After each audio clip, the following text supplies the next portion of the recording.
त्या जिंकवल्या,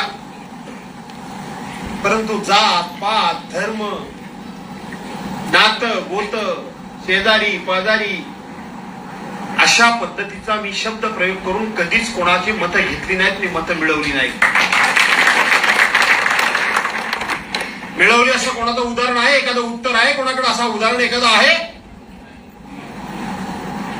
मी निवडणूक असू दे अगर नसू दे, मी सातत्यानं एकच विचार मांडत आलो आणि तो विचार पूर्ण करण्याचा प्रयत्न केला. तो म्हणजे मी लोकप्रतिनिधी आहे आणि म्हणून माझं कर्तव्य आहे लोकांचा विकास करणं, आणि म्हणून विकास हाच विचार मी सातत्यानं मांडत आलो.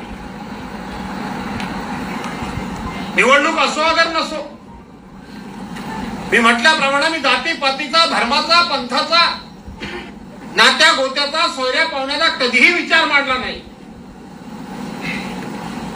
माझा विचार स्पष्ट होता, स्पष्ट आहे. तो आपल्या जातीचा आहे की नाही, तो आपल्या नात्याचा आहे की नाही, तो आपल्या धर्माचा आहे की नाही, यापेक्षा तो कुठल्याही जाती धर्माचा असला तरी प्रत्येकाला विकास केला पाहिजे. प्रत्येकाच्या अडचणी या सारख्याच आहेत.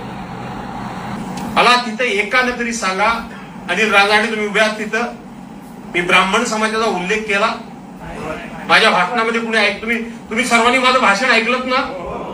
युट्यूबवर वगैरे ऐकलत का नाही? का घाबरले बाय? का नुसतं ब्राह्मण नाव घेतलं तर राजे जोशीताई आले त्या बघा ब्राह्मण बसल्यात त्या, आणि म्हणून ब्राह्मण म्हटल्यावर घाबरले नाही ना? मी ब्राह्मण समाजाच्या नावाचा उल्लेख तरी केला. मी ब्राह्मण म्हणून त्या ठिकाणी कोणाचा शब्द ब्राह्मण हा शब्द प्रयोग तरी केला. मी ब्राह्मण हा उल्लेखही केलेला नाही, मी ब्राह्मण समाजाचा प्रयोग सुद्धा केलेला नाही. करायचं कारण काय? काही संबंधच नाही. ती जी आपली सभा होती ती राजकीय होती, बरोबर आहे का नाही? राजकीय होती.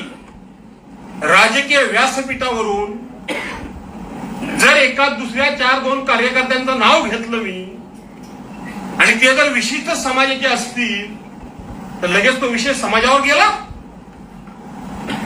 समाजावर गेला. काल परवापर्यंत मी कोणाबद्दलही काही बोलत नव्हतो, पण आता मात्र मी कोणालाही सोडणार नाही म्हणजे नाही.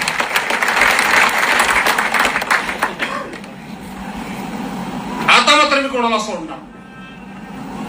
सातत्यानं जर असं घडायला लागलं, माझा फायदा करून घेऊन, माझा उपयोग करून घेऊन जर मला लोक फसवायला लागले आणि मी जर दुर्लक्ष करायला लागलो तर लोकांची समज अशी होईल की हा काहीच करू शकत नाही. अर्थात मी काय करू शकतो की नाही ते विरोधकांना चांगलं माहिती आहे, फक्त स्वकीयांना माहिती. एका पक्षाच्या व्यासपीठावरून 4-2 लोकांची मी नावं घेतली, ताबडतोब तिथल्या भाजपचेच आहेत ते, पण ब्राह्मण समाजाच्या तालुक्याचे अध्यक्ष